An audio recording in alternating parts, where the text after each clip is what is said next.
안녕하세요. 오늘 말씀의 주제를 아셨나 봐요. 내가 너희를 사람을 낚는 어부 되게 하리. 주님의 뜻이잖아요. 자, 주님의 뜻이 우리 마음에 깊이 새겨지는 시간이 되었으면 좋겠습니다. 기도하고 시작하겠습니다. 하나님 아버지, 감사드립니다.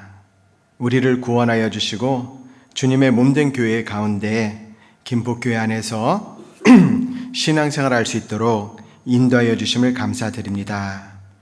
주님 오시는 그날까지 우리 형제 자매님들 한 사람도 주님의 몸된 교회 가운데 떨어지지 아니하고 머지않아 오시는 주님을 맞이할 때에 후회함이 없이 기쁨으로 맞이할 수 있도록 도와주시옵소서. 오늘 전해지는 말씀을 통해서 또 그 말씀이 우리 마음판에 새겨지고 깨달아 알아 실천할 수 있는 능력이 될 수 있도록 도와주시옵소서. 오늘 이 시간 함께하지 못한 지체가 있다면 어디 있든지 그 마음과 생각을 지켜주시고 함께할 수 있도록 도와주시옵소서. 또 해외 각처에 주님의 복음의 말씀을 들고 나가 있는 많은 선교사님과 가정 기억하여 주시고 함께하여 주셔서 주님의 복음의 말씀을 전하는 데 부족함이 없도록 도와주시옵소서. 몽골 다르한교회 정명교 선교사님과 가정 또한 기억하여 주시고 함께하여 주시옵소서. 오늘의 모든 시간 주님께 의지합니다. 우리 구주 예수님 이름으로 기도드립니다. 아멘. 예, 본문 말씀 같이 찾겠습니다. 성경 창세기 출애굽기 두 번째 출애굽기입니다. 출애굽기 2장 1절입니다.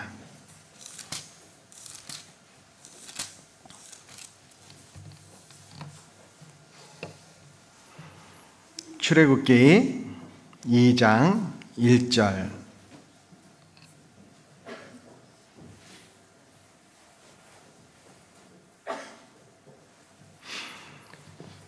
네, 1절부터 4절까지 같이 읽겠습니다.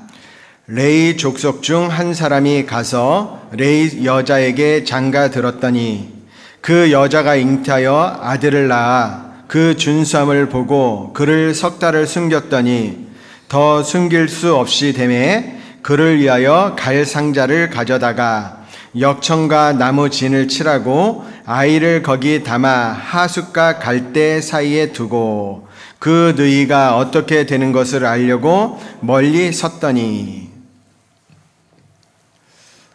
예, 코로나19로 여러 가지 어려우시죠?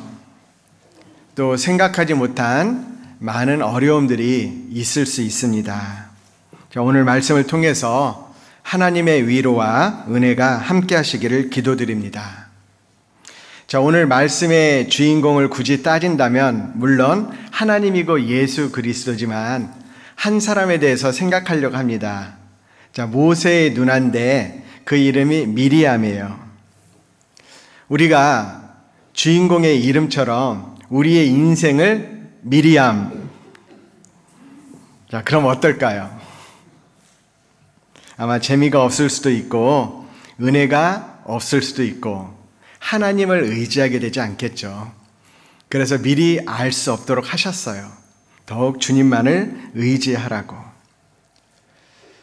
자, 아므람이라는 레위 족속의 사람과 또 그 처의 이름이 요게벳, 모세의 어머님이죠. 아므람과 요게벳 사이에서 태어난 그 자녀가 아론, 모세, 미리암이었습니다. 자, 그런데 요단강에 모세를 띄운 사람은 요게벳이죠. 다음 중에 OX를 표시해 주세요. 자, 요게벳은 나일강에 갈대 상자에 모세를 태워서 띄웠다, 갈대 사이에 두었다. 맞을까요? 틀릴까요? 예, 노래 가운데 요게벳의 노래가 있는데 갈대 상자라고 되어 있는데 정확한 표현이 아닙니다. 정확한 표현은 갈 상자죠.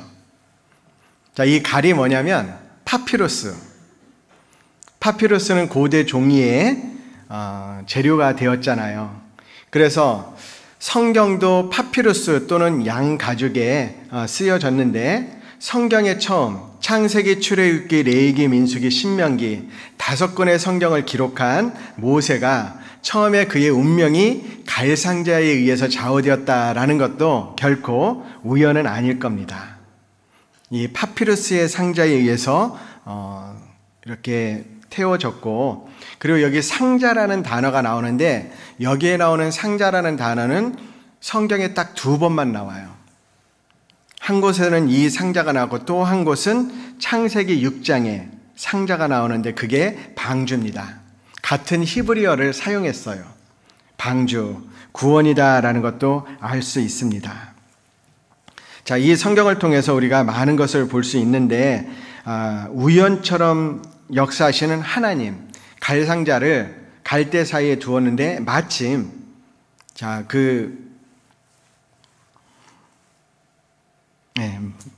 이집트 애굽의 공주가 와서 그 타이밍에 딱 그것을 발견하잖아요. 근데 이 공주는 그 당시에 왕과 연결되어 있는 사람이기 때문에 왕이 이제 모든 이스라엘의 장자를 그 아들을 죽이라라고 명령이 내려졌음에도 불구하고 그 명령을 지키지 않아도 되는 유일한 사람이 바로 이 공주였어요. 그러니까 하나님이 기가 막히게 그 섭리 가운데 역사하셨다라는 것도 볼 수 있고, 작은 본문이지만 이 속에서 하나님의 많은 것들을 살펴볼 수가 있습니다. 그런데 오늘 좀 더 중점적으로 보고 싶은 것이 있는데, 자, 이 미리암은 하숫과 갈대 사이 상자 속에 있는 모세의 운명에 대해서 눈을 뗄 수가 없었다라는 거예요. 모세의 어머니 요게벳의 당부도 있었을 것이고 미리암 자신도 관심이 있었을 겁니다. 그래서 이 순간에 보면 미리암의 온통 관심은 자신의 동생 운명에 가 있었어요. 그리고 공주가 그 모세의 갈상자를 발견했을 때 미리암은 용감하게 공주 앞에 나가서 내가 가서 히브리 여인 중에서 유모를 불러다가 당신을 위하여 이 아이를 젖먹게 하리까 라고 말을 하고 자기 어머니를 모시러 왔잖아요. 그래서 결국은 모세는 갈상자에 버려진 것처럼 되었지만 그의 성장 과정은 어머니와 같이 지낼 수 있는 하나님의 섭리가 있었습니다. 자, 이런 장면 가운데 미리암과 요게벳은 하나님께 얼마나 감사했을까요? 근데 이 장면 속에서 주목하고 싶은 게 있어요. 오늘 설교 제목이 우리가 주목하는 것인데, 주목하는 것. 자, 미리암의 행동에서 한 가지 주목해 보려고 합니다. 자, 미리암의 마음이 위기에 있었던 모세에게 가 있었던 것처럼 우리도 우리의 신앙생활 가운데 특별히 마음을 쏟는 것이 있을 것이고 또 반드시 있어야 됩니다. 자, 구원받은 그리스도인 우리의 마음이 어디에 가 있습니까? 마음이 죄악에 가 있는 사람도 있을 수 있어요. 구원받았음에도 불구하고 저희가 내 백성의 속죄 제물을 먹고 그 마음을 저희의 죄악에 두는도다. 이 세상에서 먹고 마시고 지내면서 그럼에도 불구하고 마음이 죄악에 있는 사람이 있을 수 있습니다. 또 그 마음이 내 보물이 있는 그곳에는 내 마음도 있느니라. 이 세상에 재물에 있는 사람이 있어요.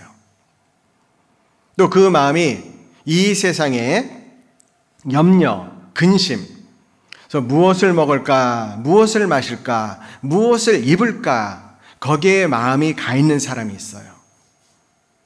자, 우리의 마음은 어디에 있어야 됩니까? 믿음의 주여 또 온전케 하시는 이인 예수를 바라보자. 우리의 마음은 항상 예수님께 가 있어야 되고 우리의 마음은 하나님의 나라와 의에 가 있어야 됩니다.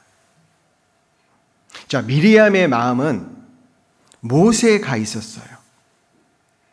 자, 미리암은 자기의 동생이 3개월이나 자기와 같이 있었고 그러하기에 그 운명이 온통 동생의 운명에 관심이 있었습니다. 특별히 이 모세가 지금 죽을지도 모르잖아요. 특별히 죽음의 위험 앞에 있는 모세에 대해서 깊은 우려를 가지고 마음속에 기도하고 있었을 겁니다. 그리고 멀리 떨어져서 모세의 운명을 지켜보고 있었어요. 이 장면을 보면서 우리의 마음은 어디에 가 있는가? 어디에 가 있어야 되는가? 자, 모세의 운명은 육신의 죽음을 맞이할 수도 있었죠. 그런데 그 육신의 죽음보다 더 두려운 둘째 사망을, 그 둘째 사망을 당하게 되는 가족들이 우리에게 있지 않습니까? 그들에 대하여 참으로 우려를 표명하고 있습니까? 그들을 건지기 위해서 최선을 다하고 있습니까? 자, 너는 사망으로 끌려가는 자를 건져주며 살육을 당하게 된 자를 구원하지 아니치 말라. 네가 말하기를 나는 그것을 알지 못하였노라 할지라도 마음을 저울질하시는 이가 어찌 통찰하지 아니하시겠으며 네 영혼을 지키시는 이가 어찌 알지 못하시겠느냐. 그가 각 사람의 행위대로 보응하시리라 라고 말씀하셨죠. 우리의 마음이 어디에 있어야 됩니까? 자, 치명적인 위험 중에 있는 자들, 그 사람들은 구해줘야 되잖아요. 잠언 24장 11절 12절에 사망으로 끌려가게 되는 자, 살육을 당하게 된 자, 거의 죽게 된 자예요. 그쪽으로 가고 있는 거예요. 아주 극형에 처해지기 바로 직전에 있는 사람. 자, 그러한 사람에게 우리의 마음이 가 있어야 되잖아요. 자, 유다서 말씀에 보면 어떤 의심하는 자들을 긍휼히 여기라. 또 어떤 자들을 불에서 끌어내어 구원하라 라고 말씀하셨어요. 불에서 끌어내어 구원하라. 그 불이 무슨 불입니까? 지옥불이에요. 지금도 지옥으로 향하는 많은 사람들이 있어요. 우리의 마음은 거기에 가 있어야 돼요. 영원한 불의 형벌이다. 자, 불 속에 떨어지기 직전에 있는 사람, 그냥 내버려 두면 떨어져서 불 속에서 죽을 수밖에 없는 그런 사람들, 그런 사람을 끌어내라라고 성경은 권고하고 있습니다. 이사야 43장 8절에 눈이 있어도 소경이요 귀가 있어도 기머거린 백성을 이끌어내라. 눈이 있는데 영원한 천국을, 귀가 있는데 영원한 지옥을 보지도 못하고 듣지도 못하는 진짜 영적인 소경과 영적인 기머리가 있을 수 있어요. 그들을 이끌어내라. 영혼이 영원한 죽음에 처해 있는데 가만히 있을 수 있겠는가? 우리의 마음이요, 영혼에 가 있지 않다면 우리의 신앙은 잘못된 거예요. 왜냐하면 세상에는 영혼보다 귀한 것이 없기 때문입니다. 의인의 열매는 생명나무라. 지혜로운 자는 사람을 얻느니라. 진짜 지혜로운 자는 사람의 영혼을 얻어야 돼요. 그래서 사람의 영혼을 얻는다라는 것, 자, 지난번 말씀에도 전도에 대해서 말씀을 드렸는데 이번에도 우리 전도에 대해서 생각해 봐야 됩니다. 우리가 주목해야 되는 것이 뭐냐? 전도예요. 전도가 왜 중요합니까? 예수님이 이 땅에 오신 이유는 도를 전하기 위함이에요. 도. 요한복음 14장 6절 말씀에 내가 곧 길이요 진리요 생명이니 길도자잖아요. 기원전에 시작된 중국의 종교가 있는데 도교가 있죠. 그 도교가 사실은 성경하고 연결되어 있는 도교예요. 지금 뭐 도를 닦으세요. 그런데 그 도가 아니었습니다. 왜냐하면 중국 역사는 성경에서 시작되었다라는 것, 성경과 연관이 있다는 걸 알잖아요. 그런데 진시황에 의해서 모든 문서가 많이 불에 태워져 있는데 성경에 관련된 문서도 많이 태워졌죠. 그 이전에는 공자도 또 도교를 전한 사람도요, 성경에 대해서 알고 있었어요. 자, 도를 전한다라는 것은 예수님을 전하는 겁니다. 예수님께서 말씀하시기를 돌을 말씀하시니라고 마가복음 2장 2절에 나오잖아요. 자, 전도는 돌을 전하는 것이다. 자, 구약 시대에서는 오실 그리스도를 전했고 신약 시대에서는 오신 그리스도를 전하는 겁니다. 자, 복음을 전하는데 우리는 부끄러워해서는 안 돼요. 내가 복음을 부끄러워 아니하노니, 이 복음은 모든 믿는 자에게 구원을 주시는 하나님의 능력이 된다라고 말씀하셨어요. 우리 마음속에 혹시 복음을 부끄러워하는 마음이 없으십니까? 부끄러워하지 말라. 전도는 십자가의 도를 전하는 겁니다. 예수 그리스도를 전하는 겁니다. 사람을 천국으로 이끄는 것입니다. 지옥에 떨어지는 영혼을 건지는 것이 전도예요. 근데 그 전도에 기억해야 될 게 있죠. 하나님은 전도를 사람을 통해서 하신다라는 것. 자, 고린도전서 한번 찾아보겠습니다. 자, 출애굽기 2장 표시해 두시고요. 출애굽기 2장 표시해 두시고 고린도전서 1장 21절입니다.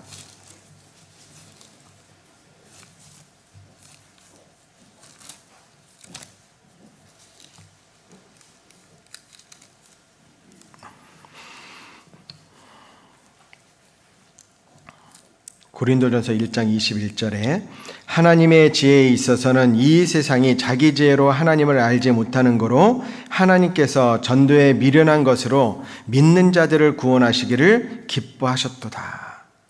전도는 사람을 통해서 하는 거예요. 이게 하나님의 방법이죠. 반드시 사람이 사용돼야 돼요. 자, 고넬료의 구원에 베드로를 사용하시잖아요. 천사가 나타나서 꿈에도 보여줬는데 복음만큼은 사람을 통해서 하셨고, 또 이디오피아 내시를 전도하기 위해서 빌립을 사용하셨고, 반드시 사람이 사용된다. 그리고요, 그리스도인의 존재 목적이 뭡니까? 교회의 존재 목적이 뭐죠? 전도예요.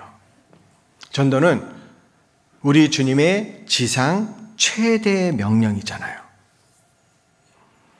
볼지어다 내가 세상 끝날까지 너희와 항상 함께 있으리라 하시면서 너희는 가서 모든 족속으로 제자를 삼아 아버지 아들과 성령의 이름으로 침례를 주고 내가 너에게 분반 모든 것을 가르쳐 지키게 하라. 모든 족속에게 가서 제자를 삼아라. 너희는 온 천하에 다니며 만민에게 복음을 전파하라. 주님의 뜻이에요. 주님의 지상 최대의 명령이다라는 것. 전도죠. 우리가 전도를 해야 되는 이유는 왜 그렇습니까? 예수님의 죽으심과 부활하심으로 모든 사람에게 믿을 만한 증거를 주셨어요. 그리고 예수님만이 유일한 구세주가 되시는 거예요. 예수님만이. 사도행전 찾아볼까요?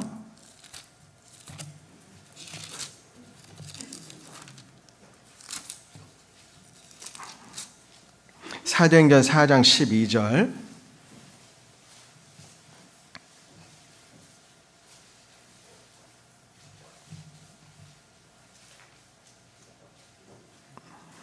자, 다른 이로서는 구원을 얻을 수 없나니 천하인간의 구원을 얻을 만한 다른 이름을 우리에게 주신 일이 없음이니라 하였더라.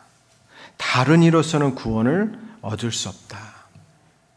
그러니까 알지 못하는 시대에는 하나님이 뭐라고 하셨죠? 뭐라고 하셨죠? 갑자기 생각 안 나네. 예, 믿지 않는 시대는 하나님이 이제 심판치 않으셨다, 판단치 않으셨다.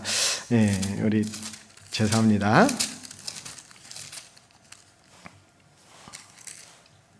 예, 그 단어가 갑자기 떠오르지 않네요. 허물치 않으셨다. 예. 허물치 않으셨다. 그런데요, 사실은 예수님 이외에 천국 갈 수 있는 길을 열어주지 않으셨어요. 그래서 성경이 없는 시대에서도 예수님을 통해서만 천국 갈 수 있는 거예요.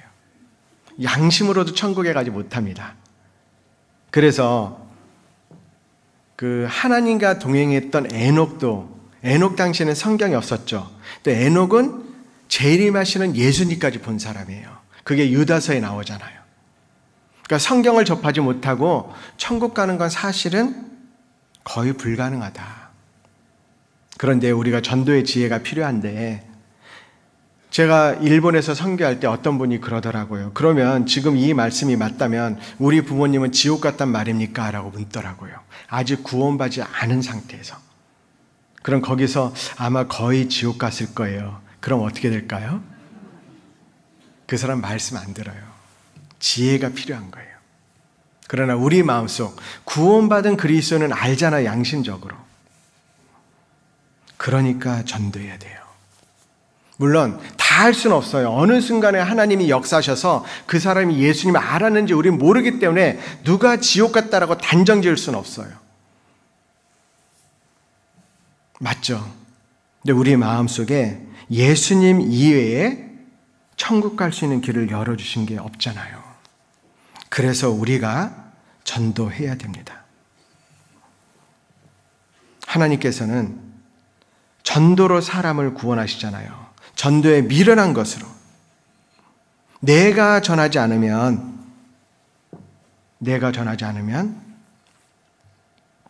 사실 사람을 전도할 수 있는, 구원할 수 있는 방법이 없어요. 그리고 우리가 전도를 해야 되는 분명한 이유가 뭡니까? 천국과 지옥이 있기 때문에 그래요. 사실 이 세상이 좋아서 그리스도를 포기하는 것은 장난감에 눈이 팔려서 보물을 버리는 것 이상의 큰 재앙이잖아요. 성경에 보면 지옥에 대한 강조가 많잖아요. 영원한 불이 있고 영영한 불이고 영원토록 밤낮 괴로움을 당하는 것. 예수님이 직접 말씀하시잖아요. 이 영혼이라는 것이 굉장히 무서운 거잖아요. 내가 이 세상에 살아가면서 어떤 고통이 있는데 그 고통이 영원히 간다. 말할 수 없는 거잖아요. 요한 웨슬레가 전도를 하면서 갑자기 불이야! 불이야! 외쳤어요. 그랬더니 사람들이 깜짝 놀라가지고 일어나서 어디서 불이 났습니까? 그랬더니 요한 웨슬레가 지옥에 불이 났어. 설교 도중에 조는 사람들이 들어가는 지옥 말입니다. 라고 외쳤대요. 어디 봅시다. 지금 조는 사람 없죠? 이 지옥이 진짜 있기 때문에. 그리고요, 내세가 있잖아요. 이 세상에 끝나는 것이 아니잖아요. 오는 세상이 있잖아요. 그리고 우리가 복음을 전해야 되는 이유는 어려운 세상, 힘든 세상, 고난의 세상이지만 복음을 접할 때 그 사람의 삶이 바뀌기 때문에 전해야 돼요. 소망 없이, 희망 없이 살아가는 사람들에게 참된 소망을 주어서 힘들고 어려운 세상이지만 평안 가운데, 평강 가운데, 기쁨 가운데 살아갈 수 있는 유일한 길이 복음이기 때문에 전해야 됩니다. 자, 주님의 명령이잖아요. 내가 죽지 않고 살아서 여호와의 행사를 선포하리로다. 소방관이 불에 죽어가는 사람들을 건져야 한다면 우리는 지옥불에 들어가는 사람을 당연히 먼저 건져줘야 되는 거예요. 의사는 환자를 치료하잖아요. 소방관은 불을 꺼야 됩니다. 또 구조대원은 물에 빠진 자를 건져야 돼요. 그리스도인은 영혼을 건져야 됩니다. 사실 내가 그리스도인이 전도하지 않기 때문에 많은 사람들이 멸망할 수 있다라는 것. 내가 전도하지 않기 때문에 내 주변에 사랑하는 사람이 지옥으로 간다라는 것, 분명한 사실이잖아요. 그래서 이 중풍병자를 보실 때도, 건지실 때도 저희의 믿음을 보시고 건지셨다라는 말씀처럼 우리 이 전도에 대해서 깊이 생각해야 됩니다. 자, 영혼의 중요성, 그것을 깊이 인식하면 우리 이거 중대한 거다라는 걸 더욱 알게 됐잖아요. 미리암의 그 마음이 모세에게 가 있었던 것처럼 우리의 마음은 주님께 가 있어야 됩니다. 우리의 마음은 성경에 가 있어야 됩니다. 우리의 마음은 교제에 가 있어야 됩니다. 우리의 마음은 영원한 것에 가 있어야 됩니다. 우리의 마음은 이뤄진 영혼들에게 가 있어야 됩니다. 자, 보이는 것이 소망이 아니잖아요. 자, 디모데후서 찾아보겠습니다. 디모데후서 4장 1절.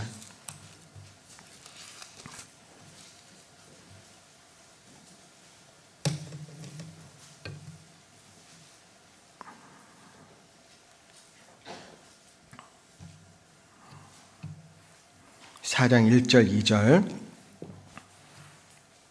하나님 앞과 산자와 죽은 자를 심판하실 그리스도 예수 앞에서 그의 나타나실 것과 그의 나라를 두고 엄히 명하노니. 같이 읽겠습니다. 너는 말씀을 전파라. 때를 얻든지 못 얻든지 항상 힘쓰라. 범사의 오래 참음과 가르침으로 경책하며 경계하며 권하라.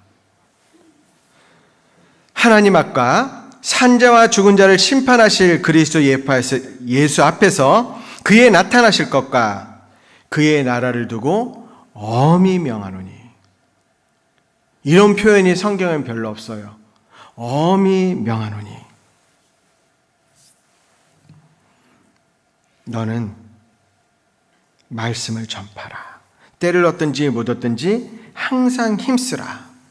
예수님이 이 땅에 오신 분명한 이유가 있습니다.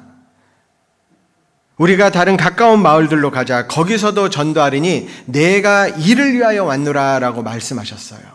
예수님이 이 땅에 오신 이유는 전도를 위해서. 전도는 우리의 의무가 되기도 하고 권리도 되기도 합니다.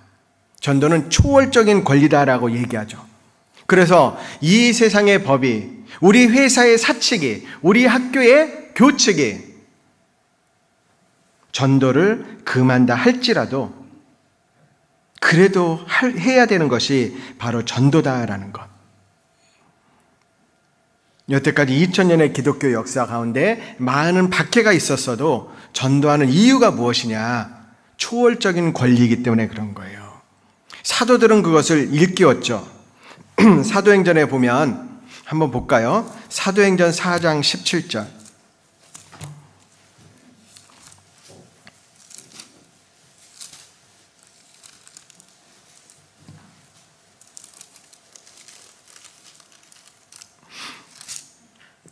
(4장 17절에)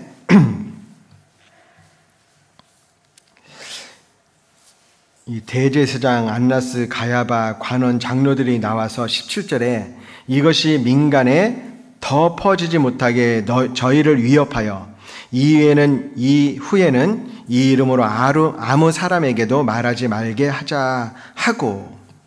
말하지 말아라. 그런데 베드로와 요한은 뭐라고 외쳤습니까? 19절에 베드로와 요한이 대답하여 가로되 하나님 앞에서 너희 말 듣는 것이 하나님 말씀 듣는 것보다 옳은가 판단하라. 우리가 보고 들은 것을 말하지 아니할 수 없다 하니. 분명히 말했잖아요.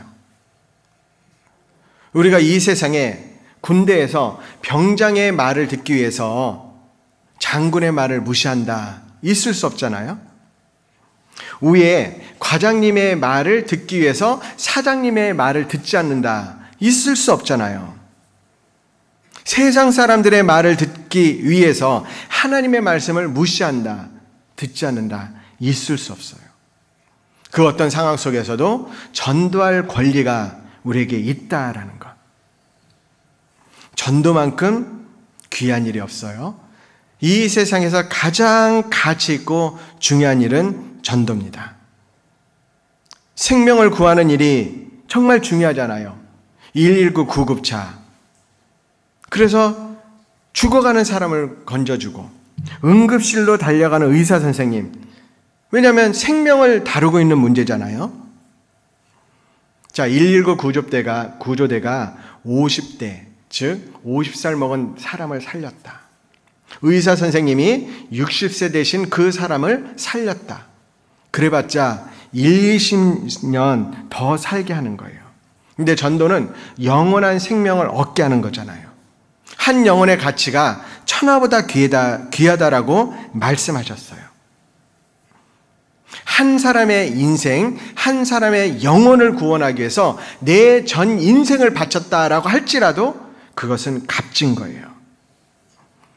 그만큼 우리가 전도하는 것이 의미 있고 가치 있는 거잖아요. 사도 바울이 외쳤죠.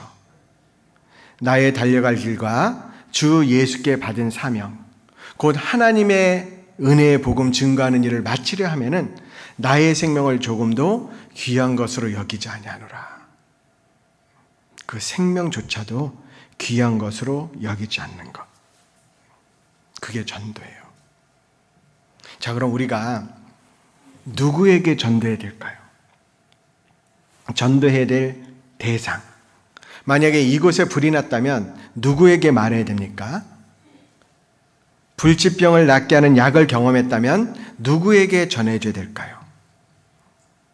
전도의 섭리, 하나님의 섭리 가운데 우리에게 가족, 친척, 이웃, 친구, 지인들을 주신 거예요. 그래서 가장 가까이에 있는 내가 만나는 사람들, 그들을 우리가 구원하고 또 전해야 됩니다. 복음의 말씀을 전해야 되는 거예요. 우리는 가끔 기도합니다. 주님, 우리 사랑하는 가족, 우리 사랑하는 이웃들 주의 손으로 구원하여 주시옵소서. 그런데 그 주의 손이 누구죠? 뭐죠? 바로 우리 자신이에요. 내가 직접 전해야 되는 거예요. 귀신 들린 자를 예수님이 치료하시고 예수님을 따르겠습니다 라고 하니까 집으로 돌아가 주께서 내게 어떻게 큰 일을 행하사 너를 불쌍히 여기신 것을 전하라. 우리 자신이 전하는 거예요. 그래서 우리의 첫 번째 전도 대상, 그것은 우리의 갖고 있는 인간관계 환경을 통해서 우리를 갑자기 아프리카로 보내시진 않는다라는 거예요. 물론 아프리카로 보내신다면 아브라함에게 주신 것처럼 확신을 주셨을 겁니다. 주변 환경. 우리 가끔 가정에 보면 가족 사진 보죠. 그 가족 사진이 뭐죠? 전도 명단이다라는 것. 그것을 기억하셔야 됩니다. 그리고요, 지혜롭고 또 성경적으로 우리가 전도해야 됩니다.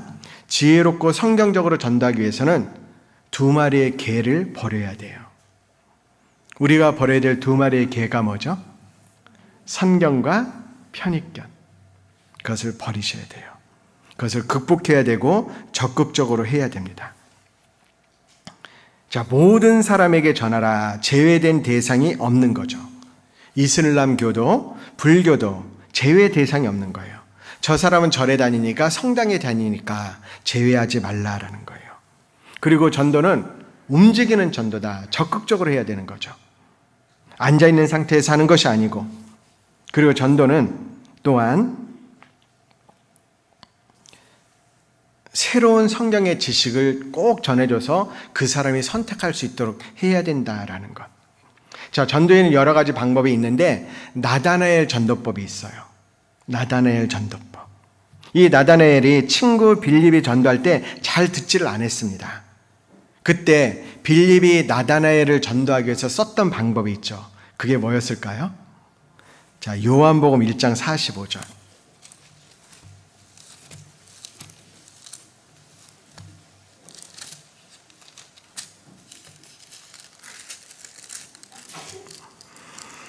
요한복음 1장 45절에 빌립이 나다나엘을 찾아 이르되 모세가 율법에 기록하였고 여러 선지자가 기록한 그 일을 우리가 만났으니 요셉의 아들 나사렛 예수니라. 나다나엘이 가로되 나사렛에서 무슨 선한 것이 날 수 있느냐? 빌립이 가로되 와 보라 하니라. 와 보라. Come and see. 간단하잖아요. 그러니까 이것도 하나의 귀한 전도법이에요. 그럼 빌립이 와보라 전도법을 누구에게 배웠을까요? 예수님한테 배운 거예요. 자, 38절에 예수께서 돌이켜 그 좇는 것을 보시고 물어 가라사대 무엇을 구하느냐? 가로되 랍비여 어디 계시뇨니까 하니 예수께서 가라사대 와보라. 예수님께 배웠잖아요. 그래서 와보라의 전도법이 있다는 걸 기억하세요. 그래서 이렇게 전도한 사람이 또 있죠. 그게 누구죠? 요한복음 4장에 보면 사마리아 여인이 그랬어요. 이 4장 25절에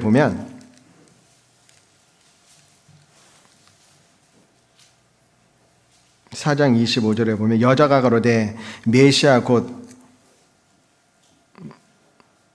4장 25절 갑자기 보이지 않습니다.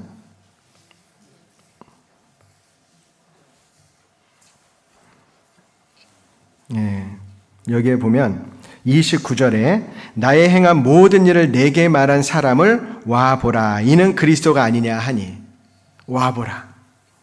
그러니까 전도를 너무 어렵게 생각하지 마십시오. 우리 주변에 있는 사람들에게 가장 전도하기 좋은 방법은 와보라. 이게 한때에는 어떤 사람은 그러더라고요. 결코 우리는 그렇게 말하면 안 되는데 2주일씩 전도법이라고. 옛날에 2주일이 그랬죠. 일단 한번 와보시라니까요. 자, 와보라. 먼저 와보라라고 전도하면 되는 거예요. 우리가 하루 한 사람 매일 전도했던 사람이 D.L. 무디가 하루 한 사람 매일 전도한 거예요. 그 사람에게 D.L. 무디에게 물어봤어요. 아니 맨날 하나님을 찾는 사람 한 사람을 꼭 만나는 건 아니지 않습니까? 근데 어떻게 꼭 한 사람씩 전도할 수 있죠? 대답이 하나님과 늘 접촉하고 늘 찾는다면 언제든지 이뤄진 영혼을 만날 수 있을 겁니다. 라고. D.L. 무디가 전도를 하는데 너무 사람이 없어서 하루는요, 술 취해가지고 해롱해롱 되는 사람한테 가서 전도한 거예요. 왜냐하면 D.L. 무디는 하루에 한 사람 전도하지 않으면 잠을 잘 수 없었거든요. 근데 그런 사람도 나중에 구원받고 감사하다라는 표현을 합니다. 자, 전도는 어려운 것이 아니고 우리의 의무가 된다는 것을 기억해야 됩니다.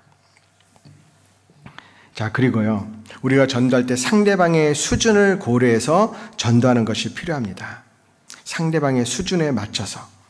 자, 유능한 교사는 자기 수준에 맞춰서 가르치는 것이 아니고 배우는 사람의 수준에 맞춰서 가르치잖아요. 자, 구원받지 못하고 종교 생활을 하거나 다른 종교를 가진 사람을 정죄를 하면 반감을 갖게 됩니다. 또 지나친 표현을 쓰면은 거부 반응을 갖게 돼요. 그래서 상대방의 수준에 맞춰서 눈높이 전도가 유익할 겁니다.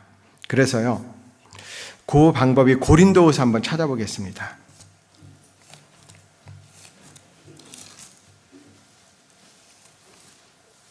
고린도후서 11장 2절.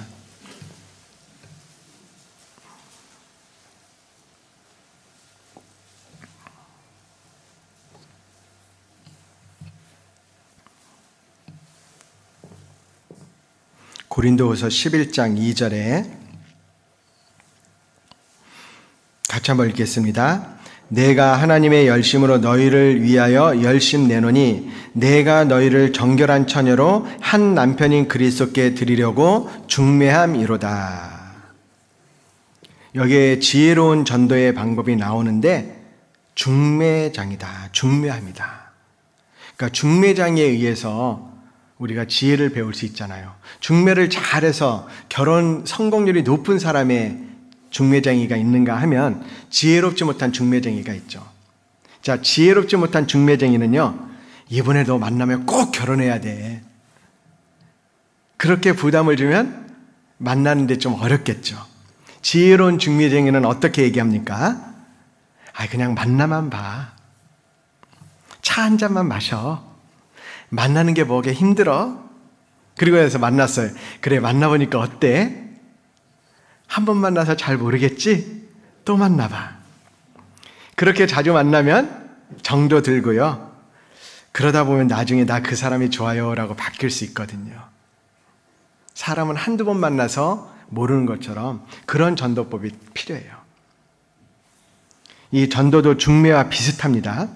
첫날 말씀을 듣고 호감을 갖고 있는 사람에게 이번에 확실하게 구원받아야 돼. 구원받으면 술도 끊고 담배도 끊고 세상 다 끊어야 되고 나쁜 친구도 정리해야 돼. 그러면 이 사람이 호감을 갖다가 어떻게 될까요? 바로 끊어버리잖아요.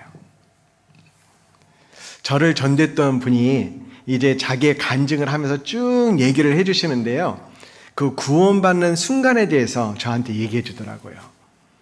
그래서 저도 구원받을 때 그런 순간이 언제 오지 하면서 자꾸 그 생각만 하다 보니까 말씀 들어서 바로 구원을 못 받았어요. 그러니까 정말 지혜롭게 잘 생각해서요, 전도를 해야 됩니다. 자, 고린도전서 9장 찾아보겠습니다.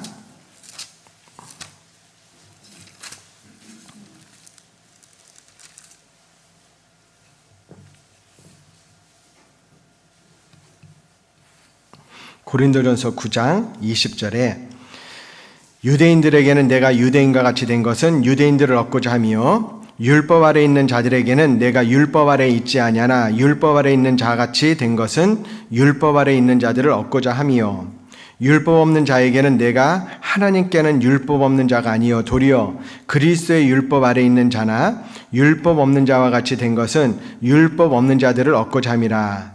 약한 자들에게는 내가 약한 자와 같이 된 것은 약한 자들을 얻고자 하며 여러 사람에게 내가 여러 모양이 된 것은 아무쪼록 몇몇 사람들을 구원코자 함이니. 이것이 지혜잖아요. 그 사람의 수준에, 그 사람의 환경에, 처지에 맞춰서 전도를 해야 된다. 자, 여기서부터 나온 수학이 있죠. 그게 눈높이 수학이거든요. 그렇지 않을까 생각해 보는데 눈을 맞춰서 해줘야 돼요. 모세도 그랬죠. 이스라엘 민족을 데리고 이제 바로의 허락을 구할 때 왜 처음에 3일 길을 가서 예배드리게 하라 그렇게 허락했을까? 사실 3일 길이 아니잖아요. 근데 왜 그랬을까요? 바로가 받아들일 수 있는 수준에서 시작한 겁니다. 우리가 돈을 100만 원을 빌리려고 할 때 바로 100만 원만 빌려줘. 그러면은 당장 거절당할 수 있기 때문에 처음에 그 사람의 마음을 움직이기 위해서 10만 원만 빌려줘. 뭐 그럴 수 있잖아요.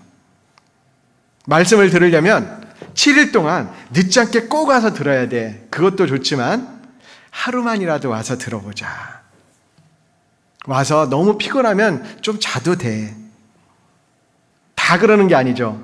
그 사람의 수준에 맞춰서 전도를 해야 됩니다. 내 마음이 아니고 상대방이 받아들일 수 있는 만큼 지혜롭게. 그래서 다른 사람을 전도하는 데 있어서요. 이제 우리의 간증을 하는데 그것도 너무 길면 안 됩니다. 한 10분 정도로 그렇게 하는 것도 지혜가 되는 거잖아요. 사실 확실한 증인의 말은 힘이 있다라고 말씀하셨어요.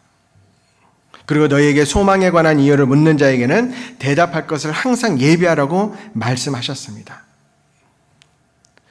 어떤 물건을 팔 때 전문적인 세일즈맨의 말보다도 그것을 사용한 소비자의 말이 더 큰 효과를 주는 경우가 있잖아요. 우리는 그러한 마음으로 전도해야 됩니다.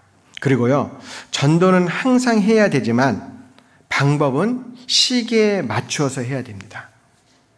잠언 27장 14절에 이른 아침에 큰 소리로 그 이웃을 축복하면 도리어 저주같이 여기느니라. 자, 이른 아침에 큰 소리로 그 사람을 축복한다. 그럼 도리어 저주같이 여기게 된다.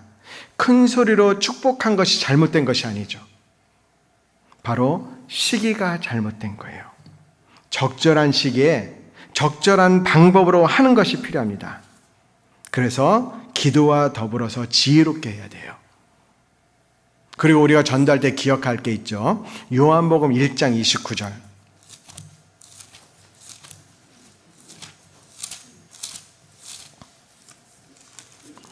요한복음 1장 29절.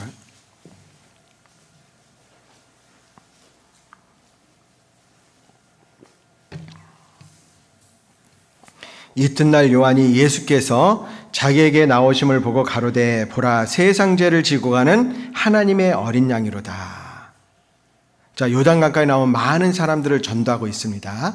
세례 요한이, 침례 요한이. 그런데 35절에 또 이튿날 요한이 자기 제자 중 2사람과 함께 섰다가 예수님의 다니심을 보고 말하되 보라 하나님의 어린 양이로다. 여기에 정말 중요한 단어가 나와요.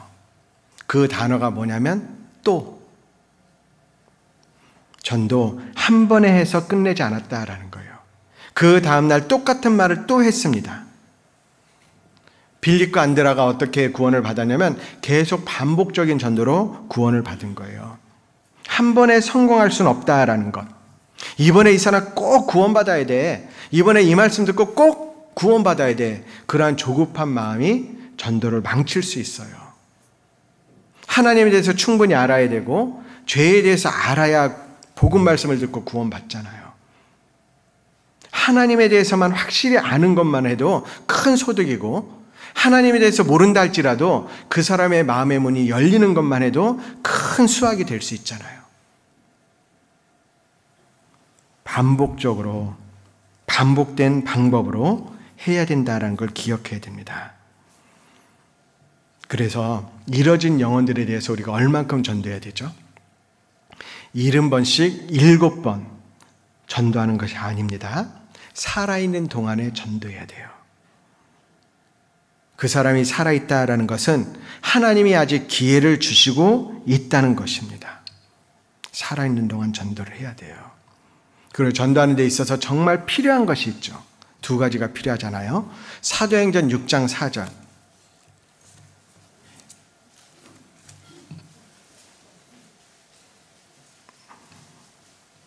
사도행전 6장 4절.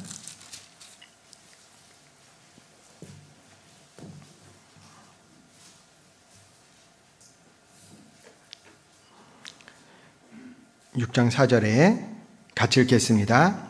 우리는 기도하는 것과 말씀 전하는 것을 전무하리라 하니, 기도하는 것과 말씀 전하는 것을 전무한다.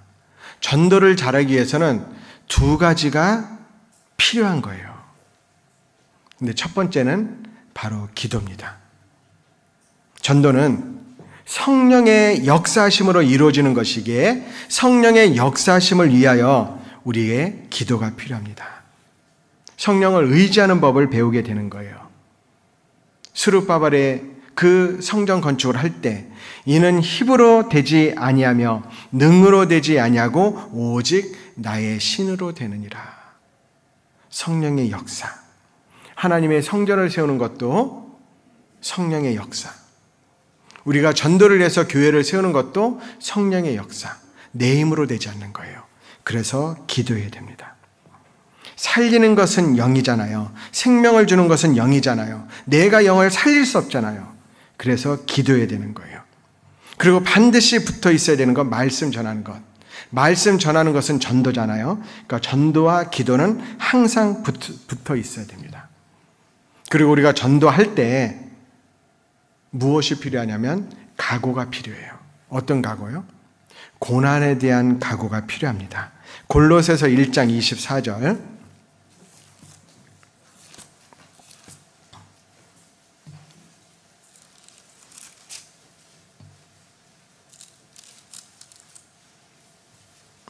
골로새서 1장 24절입니다.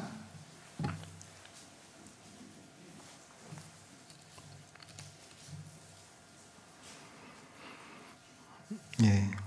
내가 이제 너희를 위하여 받는 괴로움을 기뻐하고 그리스도의 남은 고난을 그의 몸된 교회를 위하여 내 육체에 채우노라. 우리가 전도하려고 할 때 고난에 대한 각오가 필요합니다. 이 복음은 우리 주님 예수 그리스도의 고난으로 완성되었어요. 그러기에 이 복음은 성도들의 고난을 통해서 전해지도록 하신 거예요. 우리가 아이를 낳는데 각오가 필요하죠. 어떤 각오입니까? 10개월 동안 내 몸 안에서 키우겠다는 각오가 필요한 것처럼 고난의 각오를 해야 돼요. 자동차 가운데 유명한 메이커가 있죠. 포드 자동차. 그 포드 씨가 설립한 건데 성공했잖아요. 어떻게 성공했습니까? 성공의 비결을 물었는데 이렇게 대답했습니다. 당신이 어떤 일을 결심하고 행했을 때 틀림없이 어려움이 있을 겁니다. 그러나 그 어려움이 있을 때에도 그 일을 계속해서 하십시오. 그러면 성공할 수 있습니다. 교훈이 되잖아요. 성공의 비결. 우리가 전도를 하는 데 있어서 반드시 어려움이 있을 겁니다. 그럼에도 불구하고 포기하지 말고 전도하십시오. 그럼 성공할 겁니다. 전도도 고난에 대한 각오가 있으면 어려움, 자존심이 상하는 것, 실패 속에서도 계속 할 수 있잖아요. 주 예수를 믿으라. 그리하면 너와 내 집이 구원을 얻으리라. 그 말씀은 우리에게 또 하나의 위로가 됩니다. 주님이 우리를 구원하셨을 때, 주님은 또 다른 계획, 나의 가족을 구원하기 위한 계획도 가지고 계셨구나. 그럼 전도하기 위해서요, 우리가 가족들에게, 주변 사람들에게 어떻게 해야 될까요? 열매를 맺어야겠죠. 어떤 열매죠? 성령의 열매. 자, 갈라디아서 5장 22절입니다.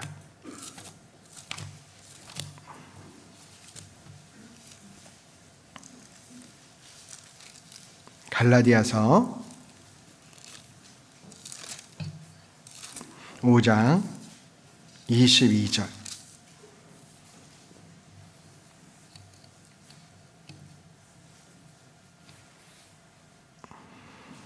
오직 성령의 열매는 사랑과 희락과 화평과 오래 참음과 자비와 양선과 충성과 온유와 절제니 이 같은 것을 금지할 법이 없느니라. 그리스도 예수의 사람들은 육체와 함께 그 정과 욕심을 십자가에 못 박았느니라. 우리 주변 사람들에게 성령의 9가지 열매, 물론 한 열매인데 9가지 맛이 난다라는 것이 맞는 표현이지만, 그래도 우리 쉽게 9가지 열매, 이 9가지의 열매가 주변 사람들에게 맺혀질 때 나도 네가 믿는 그 예수를 믿고 싶다라는 그런 간증이 나오는 거잖아요. 요 열매에 대해서 한번 생각해 보면 사랑은 성령의 열매의 근본이잖아요. 본질적인 것입니다. 이 사랑은 그리스도인만이 할 수 있는 사랑. 그런즉 믿음, 소망, 사랑, 이 세 가지는 항상 있을 것인데 그 중에 제일은 사랑이라. 어떤 사랑이죠? 변치 않는 사랑, 완전한 사랑, 자기의 헌신의 사랑, 지속적인 사랑, 권고하는 사랑, 죽음으로 보여주신 사랑, 원수까지도 사랑할 수 있는 그 사랑의 열매. 그리고 희락이 있잖아요. 희락. 이 희락은 그리스도인만이 가질 수 있는 기쁨입니다. 그리스도 안에서만 얻을 수 있는 기쁨이에요. 그 기쁨이 어떻습니까? 비록 무화과 나무가 무성치 못하며 포도나무에 열매가 없으며 감람나무에 소출이 없으며 밭에 식물이 없으며 우리의 양이 없으며 외양간에 소가 없을지라도 나는 여호와를 인하여 기뻐하며 나의 구원의 하나님을 인하여 기뻐하리라. 그 어떤 상황 속에서도 기뻐할 수 있는 희락의 열매. 우리는 무엇을 가지고 기뻐해야 됩니까? 여호와의 구원하심을 기뻐하고 주님 안에서 헌신할 수 있음에 기뻐하고 주님의 이름을 경외하기를 기뻐하고 주님이 나의 도움이 되신다는 것을 기뻐하고 주님께서 나에게 영원한 복을 주신다는 것을 기뻐하고 천국을 발견함으로써 기뻐하고 그리스도의 부활로 기뻐하고 하늘에 내 이름이 새겨질 것을 보고 기뻐하고 그리스도의 때를 보고 주님의 때에 이루어지는 것을 보고 기뻐하고 그리스도를 위하여 핍박받는 것을 기뻐하고 주님 안에서 연약한 성도를 섬기는 것을 기뻐하고 진리와 함께 기뻐하고 하나님이 원한을 심판하여 주심을 기뻐하는 그 기쁨, 그 희락이 있잖아요. 그리고 화평이 있습니다. 이 화평도 그리스도로 말미암아 누리는 참된 평안입니다. 그리스도인만이 가질 수 있는 화평이에요. 악에서 떠나 선을 행하고 화평을 구하라. 이를 좇으라. 화평이 있잖아요. 그리고 그 다음이 오래 참음이 있습니다. 자, 구원받지 않은 사람도 참잖아요. 모두 다 참는다. 그러나 그리스도인만이 오래 참는다. 오래 참음의 열매를 맺을 수 있어요. 영국 속담에요. 영국의 격언에 부부 생활에 곰 5마리가 필요하다라는 격언이 있어요. 왜 곰이 5마리냐면 곰이 영어 단어로 베어거든요. 베어, 포베어. 사전을 찾아보면 둘 다 참는다라는 거죠. 어베어 앤 포베어. 참고 또 참는다. 그게 부부 생활의 행복의 필수 조건이다. 참고 또 참으면 부부 생활이 행복하게 유지될 겁니다. 마찬가지로 우리의 신앙생활의 행복을 위해서 우리는 오래 참는 거예요. 먼저 하나님이 오래 참으셨잖아요. 불의한 백성들을 향해서 참으셨고 자녀가 돌아오길 바라는 그 마음을 오래 참으시고 작정된 심판을 인내로서 참고 계시고 미루고 계시고 인내의 하나님, 인내의 모범을 보이신 주님 오래 참으시잖아요. 모든 인간을 구원에 이르게 하시기 위해서 참으시는 그 주님. 그것을 배웠던 많은 믿음의 선지들도 참고 또 참았습니다. 바울, 핍박과 환난 속에서도 인내했고 약속을 굳게 믿음으로 인내했던 아브라함, 고난 가운데 인내했던 선지자들, 연단 가운데 인내했던 욥이 나오고요. 사도 요한, 마지막 환난 때 성도들의 그 인내가 있었습니다. 그리고 언제 오래 참아야 되고 언제 인내해야 됩니까? 환난의 때, 또 교회 안에서 직분을 행할 때, 형제가 잘못을 범했을 때, 복음을 전파할 때, 재림을 기다리면서 거짓 선지자들을 대적할 때 오래 참아야 되잖아요. 오래 참아야 되는 이유는 뭡니까? 그래야 구원을 얻고 풍성한 결실을 맺게 되고 우리의 소망을 이루고 약속을 받잖아요. 그리고 우리가 오래 참을 때 하나님의 아들이라 일컬음을 여기게 되고요. 하나님의 자비와 긍휼과 복을 받게 되는 거예요. 또 자비가 있죠. 자비. 사랑하고 불쌍히 여기는 것, 가난한 사람을 불쌍히 여기는 것. 구원받지 않은 모든 이뤄진 영혼들은 가난한 거잖아요. 영혼이 가난한 거잖아요. 자, 모두 다 자비의 마음이 있습니다. 그러나 그리스도인만이 미워하는 사람에게까지도 자비를 나타낼 수 있어요. 하나님의 인자와 어미를 보라. 넘어지는 자들에게는 어미가 있으니 너희가 만일 하나님의 인자에 거하면 그 인자가 너희에게 있으리라. 하나님이 우리를 불쌍히 여기신 것처럼 우리도 또한 불쌍히 여겨야 돼요. 또 양선이 나오잖아요. 자비보다 이 마음이 행함으로 나타나는 것, 좀 더 적극적으로 이웃에게 선을 행하는 마음, 이게 자비잖아요. 또 충성이 나옵니다. 근본적으로 이게 믿음과 같은 어원을 갖고 있어요. 충성이 뭐죠? 사람의 마음속에 하나님의 말씀이 이루어진 사람. 자, 모두 다 충성할 수 있지만 그러나 그리스도인만이 자기 생각과 틀림에도 불구하고 질서 가운데 충성할 수 있는 거예요. 온유.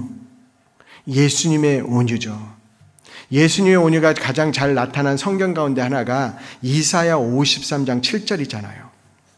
그가 곤욕을 당하여 괴로울 때에도 그 입을 열지 아니하였으며 마치 도수정으로 끌려가는 어린 양과 털 깎는 자 앞에 잠잠한 양같이 그 입을 열지 아니하였습니다. 양 보셨어요? 저도 몽골 선교를 가면서 직접적으로 양을 보게 되었는데 그 양을 그 앞에서 죽일 때 가만히 있잖아요. 털을 깎아가지고 털을 깎는데 그 털을 깎을 때 이 바리깡 같은 것이 기가 옆으로 비켜나서 살이 찢겨져서 피가 나오는데도 가만히 있잖아요. 그 온유 그리고 절제가 있습니다. 이기기를 다투는 자마다 모든 일에 절제하나니 저희는 썩을 면류관을 얻고자 하되 우리는 썩지 아니할 것을 얻고자 한다. 썩지 아니할 것을 얻고자 하기 위해서 절제하는 마음. 자, 성령의 9가지 열매, 어떻게 열매 맺을 수 있을까요? 나는 할 수 없어요. 주님이 해주셔야 돼요. 그리고 그 열매를 맺기 위해서 그냥 맺혀지는 게 아니죠. 고난이 있어야만 맺혀지는 거예요. 나에게 하나님이 고난을 주신다라는 것은 성령의 열매를 맺게 할 수 있는 기회를 주시는 것이다. 기억해야 됩니다. 자, 다시 본문으로 돌아가겠습니다. 출애굽기 2장.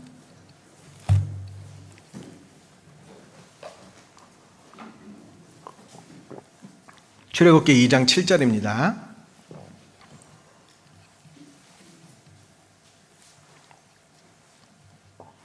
그 누이가 바로의 딸에게 이르되 내가 가서 히브리 여인 중에서 유모를 불러다가 당신을 위하여 이 아이를 젖먹이게 하리이까. 바로의 딸이 그에게 이르되 가라. 그 소녀가 가서 아이의 어미를 불러오니. 자, 미리암은 모세를 건지는데 용감했다라는 거 기억하세요. 바로의 공주가 왔는데 용감히 나가서 말을 했죠. 왜 그랬을까요? 왜 그 용기를 냈을까요?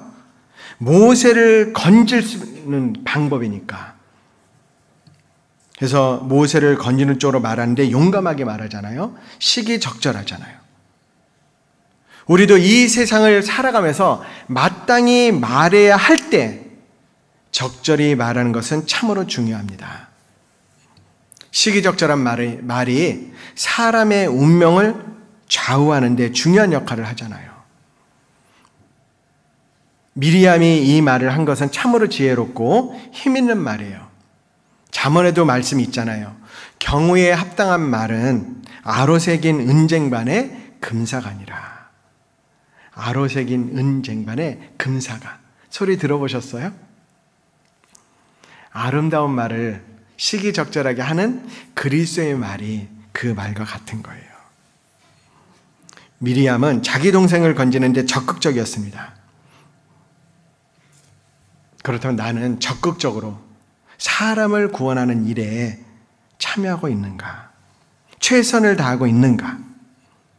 어쩌면 미리암이 바로의 공주에게 가까이 가면 어쩌면 죽임을 당할 수 있을지도 모르잖아요. 천한 히브리 여인이 공주에게 다가갔다. 담대한 거죠. 우리도 영혼을 건지는데 담대해야 됩니다. 비난을 두려워하지 말아야 됩니다. 잘 걸으며 위풍 있게 다니는 것 서너시 있나니 곧 짐승 중에 가장 강하여 아무 짐승 앞에서도 물러나지 아니하는 사자, 사냥개, 수염소 및 당할 수 없는 왕, 그런 왕처럼 말해야 될 때는 담대하게 용기를 갖고 외쳐야 돼요. 뭐라고요? 뭐라고 외쳐야 됩니까? 내일부터 김포교회 대전도 집회가 있어 라고 말할 때 해야 되는 거예요. 그리고요, 이 미리암은 모세를 어머니 쪽으로 이렇게 인도해 주잖아요. 마찬가지로 우리는 사람을 구원하는 데 노력할 뿐 아니라 그 사람의 영혼이 구원받고 나면 주 대신 주님께로 주님의 몸된 교회 가운데 연결해서 주님의 젖과 밥으로 자라게 만들어줘야 됩니다. 그렇게 인도해 줘야 되잖아요. 갓난 아이들같이 순전하고 신령한 젖을 사모하라. 그것과 마찬가지로 구원받으면 끝나는 게 아니고 다시 한번 너희를 위하여 해산하는 수고를 한다라고 외쳤던 사도 바울처럼 끝까지 그 사람이 교회 가운데 교제 가운데 붙을 때까지 주님의 품 안에서 잘 자라도록 만들어주는 게 필요한 거예요. 자, 이러한 각오로 하니까 미리암은 그 출애굽 당시에 하나님께 얼마나 귀히 쓰임을 받았습니까? 우리도 주님 앞에 쓰임받는 도구가 되어야 됩니다. 하나님은 사람을 도구로 사용하십니다.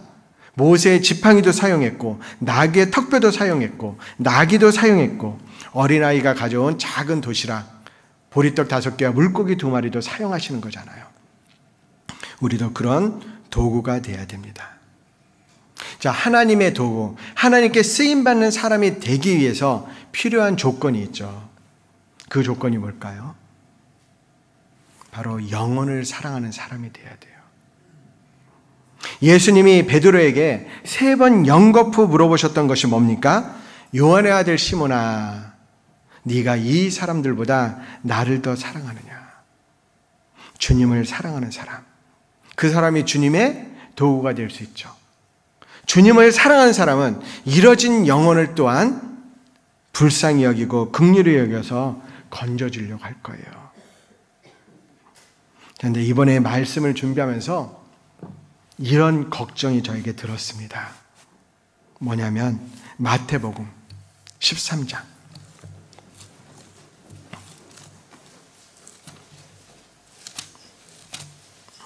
마태복음 13장 47절.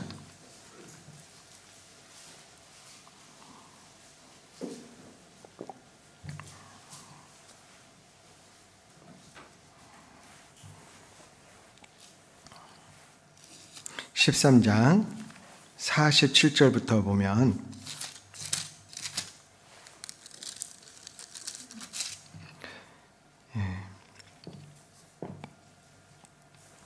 또 천국은 마치 바다에 치고 각종 물고기를 모으는 그물과 같으니 그물에 가득함에 물가로 끌어내고 앉아서 좋은 것은 그릇에 담고 못된 것은 내어 버리느니라. 세상 끝에도 이러하리라.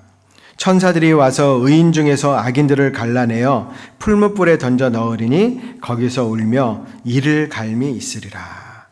자, 그물을 던지는 것은 복음의 말씀을 던지는 것을 말합니다. 자, 예수님께서 제자들을 부르실 때 베드로가 그물을 던졌고 또 요한이 그물을 집었잖아요. 근데 그때 나오는 그물은 배 한 배에서 던지는 그물을 말하고 여기서 나오는 그물은요, 배와 배 사이에 놓는 큰 그물을 말하는 거예요. 그러니까 전도하는 방법 중에 교회가 하나가 되어서 전도하는 것을 말씀하시는 겁니다. 물론 그물로 전도하는 것도 있고 낚시로 전도하는 것도 있어요. 그것은 때에 따라서 상황에 따라서 틀려지는 거예요. 그런데 이 그물이 말씀의 그물이다라고 할 수 있는데 말씀의 그물에 걸려서 세상에서 떨어져 나와서 신앙생활하는 사람 가운데 가짜가 있을 수 있다라는 거예요. 마가복음 4장에 보면 씨 뿌리는 자의 비유에 나와서 돌밭에 뿌리온 씨 있잖아요. 그런데 그 돌밭에 뿌려진 씨가 뿌리가 없어 잠깐 보면 이제 나와서 싹이 나잖아요. 그런데 그 말씀을 풀어주실 때 곧 말씀을 들을 때 즉시 기쁨으로 받으나 그 속에 뿌리가 없어 잠깐 견디다가 말씀을 인하여 환난이나 핍박이 일어날 때 넘어지는 자여라는 말씀이 있죠. 그 말씀이 여기하고 연결이 됩니다. 구원을 받은 것 같아서 교회에 나오는데 그 중에서도 가짜가 있을 수 있다. 근데 이번에 제가 성경을 쭉 배우면서 정말 충격적인 게요, 가짜인데 어떻게 보면 완전히 구원받지 않은 상태인데 말씀으로 감동도 받을 수 있어요. 그런데 여전히 나쁜 물고기일 수 있는 겁니다. 나쁜 물고기는 지옥에 가는 거예요. 이 말씀에 보면 풀무불에 던져 놓는 거예요. 그물에 걸린 물고기인데 풀무불에 던져 넣으리니 거기서 울며 이를 갈미 있으니라. 어디죠? 지옥을 말씀하시는 거예요. 복음의 말씀을 영혼 속에 받아들여서 그게 완전히 열매를 맺어야 좋은 물고기가 되는 거예요. 그런데 나쁜 못된 물고기가 있을 수 있다라는 건 성경도 배워요. 교회 생활도 같이 해요. 근데 말씀 가운데 좋은 거예요. 왜? 도덕적인 교훈이 있고 심리적인 교훈도 있잖아요. 또 때로는 이적과 여러 가지를 경험하기도 하잖아요. 또 교회 안에서는 사람들이 착하고 순하니까 좋은 인간관계도 맺을 수 있어요. 그리고 설교 가운데서도 힘을 주는 설교, 위안의 설교를 얻을 수 있어요. 거기서 힘을 받고 위로를 받을 수 있어요. 그리고요, 교회 생활을 하다 보니까 가정이 좀 더 좋아지기도 하거든요. 그러나 그러한 사람일수록 여전히 나쁜 물고기일 수도 있다는 거예요. 이게 그 비유거든요. 그러니까 내가 신앙생활을 하는데 구원받았다고 교회를 다니고 있는데 아닐 수도 있다라는 거예요. 이 중에도 있을 수 있어요. 충격 아닌가요? 만약에 그런 나쁜 물고기가 구원받지 못하고 지옥에 갔다. 지옥에서 가장 억울해하는 사람이 누굴까? 너희가 믿음에 있는가 너희 자신을 시험하고 너희 자신을 확증하라. 그리스도 예수께서 너희 안에 계신 줄을 너희가 스스로 알지 못하느냐. 그렇지 않으면 너희가 버려온 자라 말씀하셨잖아요. 이번에 집회가요, 마지막 집회가 될 수 있어요. 어떤 사람에게는.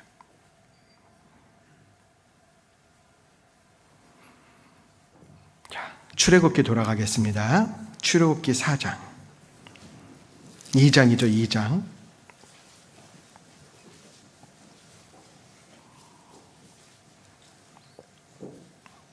(4절에) 보면 그 누이가 어떻게 되는 것을 알려고 멀리 섰더니, 자, 여기서 또한 중요한 대목이 나오죠. 미리암은 모세의 그 갈상자를 보면서 멀리서 쭉 서서 갈상자에 계속 눈을 두고 있었다라는 거예요. 자, 미리암은 딴짓을 하지 않았습니다. 만약에 미리암이 자기 동생이 갈대 사이에 있는데 그것을 두고 놀러 갔을 때 그때 공주가 나타났다면 어떻게 됐을까요? 그럴 수 없었던 거예요. 말도 안 되는 상황이죠? 그런데 불행하게도 그리스도인들이 자기의 가족들과 형제들에게 마음과 관심을 항상 갖지 않는 거예요. 자기 육신의 일에 빠짐으로 많은 사람들이 이뤄지는 거예요. 실제로 어떤 사람이 낚시를 갔는데 그 낚시에 빠져가지고 같이 온 아들을 잊어버리는 경우도 있어요. 마귀는 이 세상에 잠을 자게 만들어서 내 주변의 영혼들이 멸망하도록 만드는 겁니다. 주님이 정해주신 자기 위치가 있죠. 미리암은 자기의 위치에 있었습니다. 지켜보는 파수꾼의 위치에 있었어요. 지금 내가 있는 그 위치는 바른가? 나는 바르게 파수하는 위치에 있는가? 우리는 영혼의 파수꾼입니다. 이 세상에 얼마나 많은 사람들이 딴짓을 하고 있습니까? 얼마나 많은 사람들이 죄와 장난치고 있습니까? 우리가 육신의 일을 구하고 그리스도 예수의 일을 구하지 않으므로 많은 이뤄진 영혼들을, 많은 영혼들을 잃어버리고 있다는 것 생각해 보셨어요? 생각하셔야 됩니다. 저희가 다 자기 일을 구하고 그리스도 예수의 일을 구하지 아니하되 주님의 일을 구해야 돼요. 사사기 9장에 나오는 좋은 나무처럼 자기의 위치를 지켜야 돼요. 산마가 나옵니다. 그 다윗의 용사 가운데 산마처럼 자기의 위치를 지켜야 돼요. 찾아보겠습니다. 사무엘하 23장.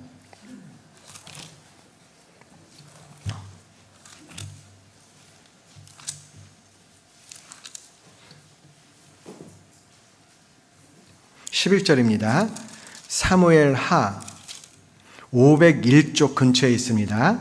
사무엘하 23장 11절 504쪽 근처.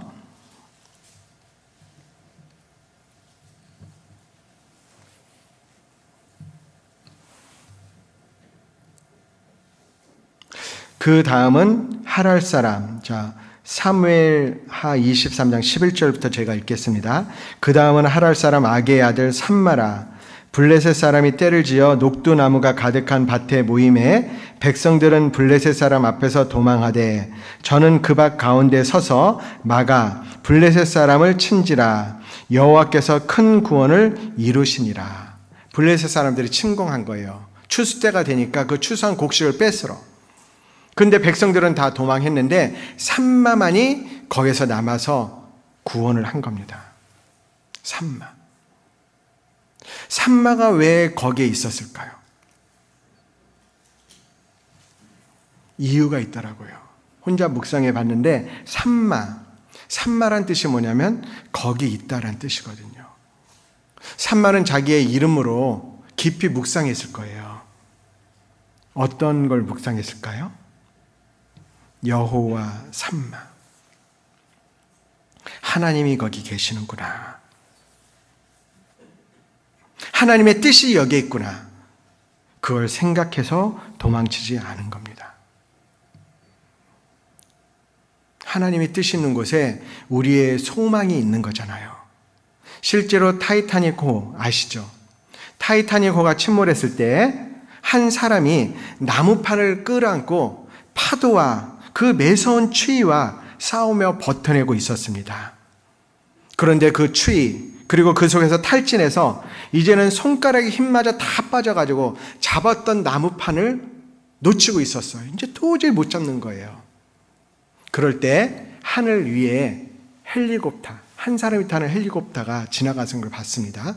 그리고 그 헬리콥터에 조종하는 사람의 눈과 마주친 거예요. 모든 힘이 빠졌는데 그 순간 이 사람에게 무엇이 생겼을까요? 소망이 생긴 거죠. 그래서 힘이 빠져서 빠질 수밖에 없는데 힘이 생겨가지고 반나절 이상 버틴 끝에 구조된 사람이 있었습니다. 소망이 있어야 되는 거예요. 하나님의 뜻이 있는 곳에 우리의 소망이 있는 겁니다. 소망이 없는 사람은 죽은 시체와 같다. 사람은 끝없이 소망을 품는 존재다라고 말합니다. 사람에게 극한 상황에도 인내와 용기를 가질 수 있게 만드는 힘은 소망이에요.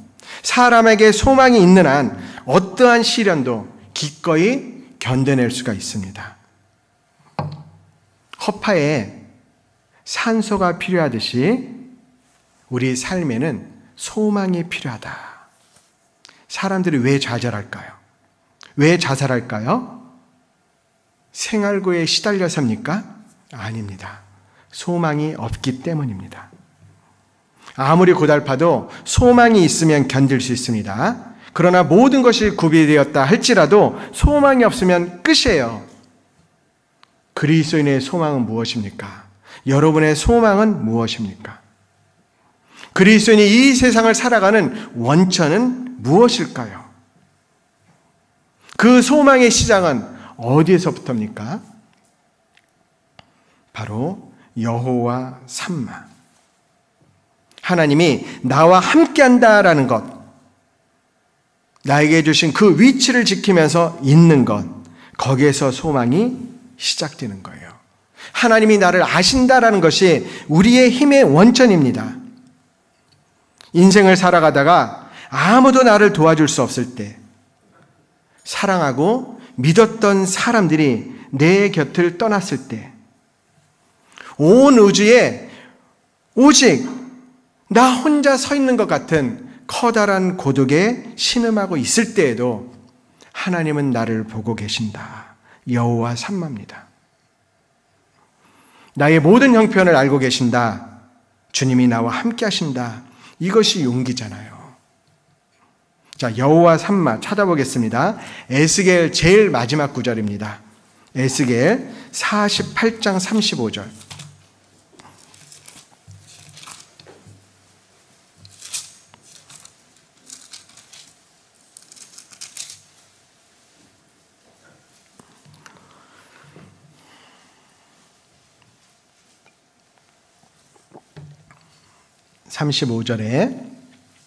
그 사면의 도합이 1만 8천 척이라. 그날 후로는 그 성읍의 이름을 갖힐겠습니다. 여호와 삼마라 하리라. 그 번호가 있죠. 그리고 나나주에 보면 여호와께서 거기 계시다. 여호와 삼마입니다. 핵심이죠. 이 본문은 에스겔의 마지막 절입니다. 그리고 에스겔 전체 성경에서 가장 핵심이 되는 구절이에요. 이 에스겔 성경을 읽어보면 앞부분에서 이 성전의 척수, 그 크기에 대해서 자세히 설명하고 있고, 또 성전에서 수종을 드는 사람들에 대한 임무에 대해서도 자세히 다루고 있습니다.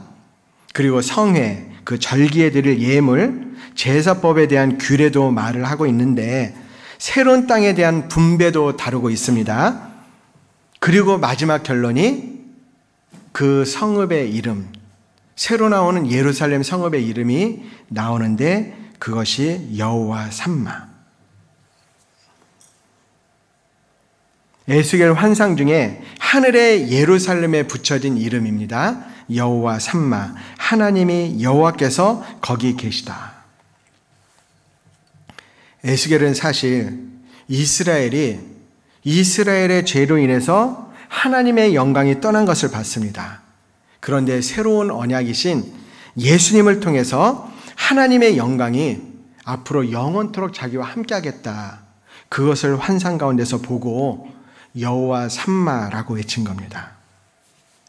사실 우리 성경에 보면 성경 가운데 하나님의 이름이 많이 나오잖아요. 여호와의 이름.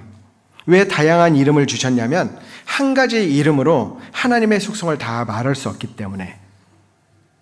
자, 여호와의 이름 기억나는 거 있으세요? 여호와 이레가 있죠.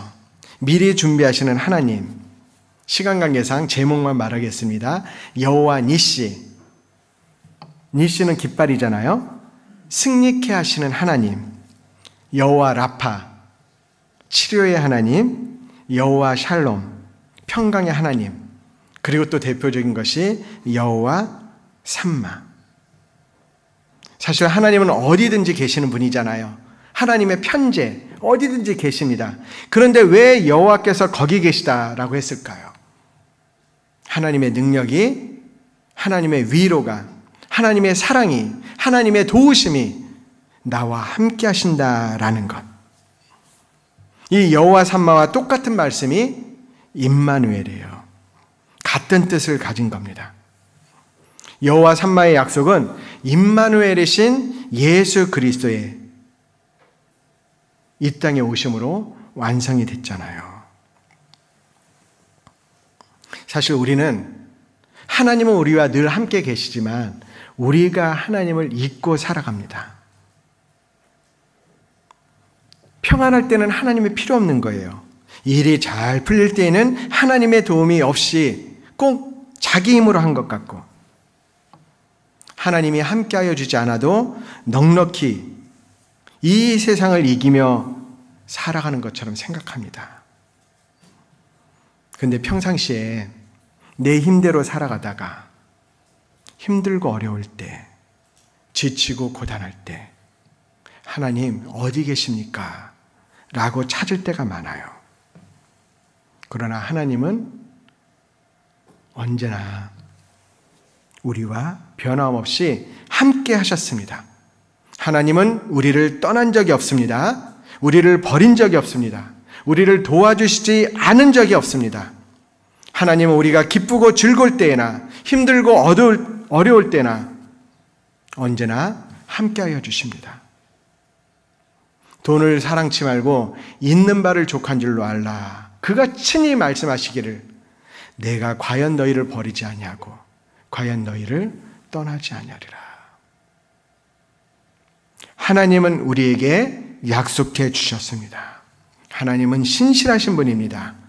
약속하신 것을 어기신 법이 없어요. 하나님은 인생이 아니시니 시건치 아니하시고 인자가 아니시니 후회가 없으시도다. 어찌 그 말씀하신 바를 실행치 않으시며 하신 말씀을 행치 않으시랴라고 말씀하십니다. 하나님이 우리와 함께 계셔요. 예수님께서 제자들에게 마지막으로 하신 말씀이 뭡니까? 볼지어다 세상 끝날까지 너희와 항상 함께 있으리라. 자, 여러분 지금 어디에 계십니까? 일주일 동안에 어떤 길을 걸어오셨습니까? 하나님이 계신, 하나님의 뜻이 있는 그곳에 같이 있어야 돼요. 여호와 삼마. 자, 그러면 하나님이 우리와 함께 계시는 이유가 뭘까요? 여호와 삼마. 여호와께서 거기 계시다. 임마누엘. 그 하나님이 우리와 함께 계신다. 그 이유가 뭘까요? 성령이 우리와 함께 계시는 그 이유가 뭘까요?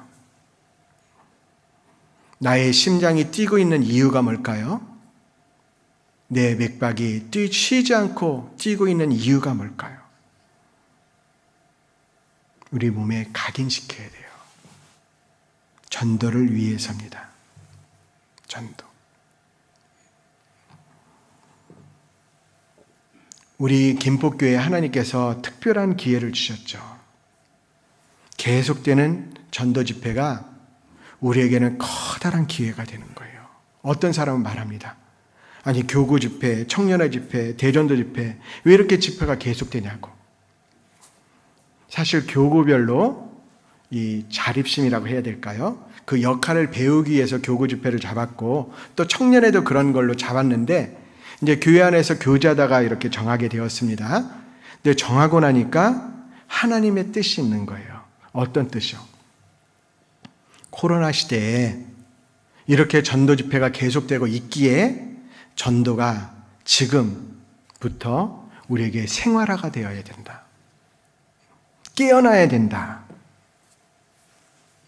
오늘 우리가 주목하는 것이라는 제목을 가지고 말씀을 드렸는데, 우리가 주목해야 하는 것, 그리스도인이 주목해야 하는 곳에 우리의 마음을 주목시켜야 됩니다. 주목해야 되는 게 뭐예요? 전도. 자, 이번 기회를 통해서 살아가는 명확한 이유를, 복음 전파를, 전도를 생활화하시는 그런 계기가 꼭 되셔야 됩니다. 기도하고 마치겠습니다. 하나님 아버지 감사드립니다. 구원하여 주시고 주님 사랑하시는 김복교회 안에서 또 주님 계신 곳에 함께 있을 수 있도록 도와주시는 것 감사드립니다. 죽지 않고 살아서 주님의 행사를 선포하며 우리에게 맡기신 그 사명을 온전히 이룰 수 있도록 도와주시고 인도하여 주시옵소서. 내일부터 있는 대전도 집회에 함께하여 주시옵소서. 그래서 말씀 전하시는 김재선 목사님 영육간의 강건함을 주셔서 가장 필요한 말씀 담대히 외칠 수 있도록 도와주시고, 또 이를 위해서 기도하는 많은 형제 자매님들의 기도를 멸시치 말아주시고 간절한 마음으로 기도하고, 기도하는 모든 영혼들이 꼭 한 사람도 빠짐없이 다 참여할 수 있도록 도와주시고 인도하여 주시옵소서. 이러한 것이 우리 김포교회의 소중한 기회가 되고 계기가 될 수 있도록 도와주시고 인도하여 주시옵소서. 계속되는 전도 집회에 우리의 전도가 우리의 생활화가 되는 좋은 기회가 될 수 있도록 도와주시옵소서. 남아있는 시간 주님께 의지합니다. 또 이번 주에 있는 초등부 집회도 기억하여 주셔서 말씀 전하시는 김세훈 목사님 또 담대하게 주님 말씀 전할 수 있도록 영육간의 강건함을 주시고 인도하여 주시옵소서. 우리 어린이들 오랜만에 주님 말씀 들을 때에 많은 영혼들이 구원을 받고 또 주님을 찬양하는 한 주간이 될 수 있도록 도와주시옵소서. 남아있는 시간 주님께 의지합니다. 언제나 우리를 사랑하시는 우리 구주 예수님 이름으로 기도드립니다. 아멘.